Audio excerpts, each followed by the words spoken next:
এখানে যতদূর চোখ যায় মনে হয় যেন ছোটখাটো এক সমুদ্রের বুকে ভাসছে কেউ। পানির নিচে ছুটছে রূপালী রুই, কাতলা, মৃগেলের ছাক। আর ঠিক তার ওপরেই বাঁশের মাচায় ঝুলছে শত শত সবুজ লাউ আর কুমড়া। হালকা বাতাসে দুলতে থাকা সবজিগুলো পানির উপর রূপ নিয়েছে ভাসমান বাগানে। তবে এই দৃশ্য আসলে এক তরুণের বুদ্ধি আর পরিশ্রমে গড়ে তোলা এক অনন্য সৃষ্টি, যা বদলে দিচ্ছে চারপাশের মানুষের ভাবনা।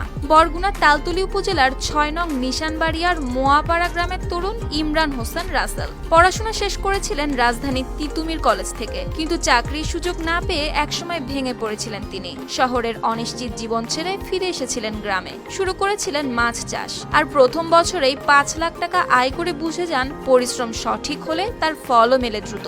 এবার তিনি আরো বড় পরিসরে এগোলেন। মাছ চাষের জন্য বর্গা নিলেন ২৪ একর জমি, যার আকার প্রায় ১৮ থেকে ১৯টি ফুটবল মাঠের সমান। কিন্তু শুধু মাছেই সীমাবদ্ধ থাকেননি, পুকুরের উপর বানালেন বাঁশ ও সুতায় গড়া মাচা, আর সেখানে চাষ করলেন লাউ, কুমড়া আর শশা। এতে জায়গার সর্বোচ্চ ব্যবহার যেমন হলো, তেমনি মিলতে শুরু করলো বাড়তি আয়ও। রাসেলের উৎপাদিত সবজি এখন শুধু স্থানীয় বাজারে নয়, যাচ্ছে দেশের বিভিন্ন জেলাতেও। পাইকাররা সরাসরি এসে কিনে নিয়ে যায় তাজা লাউ।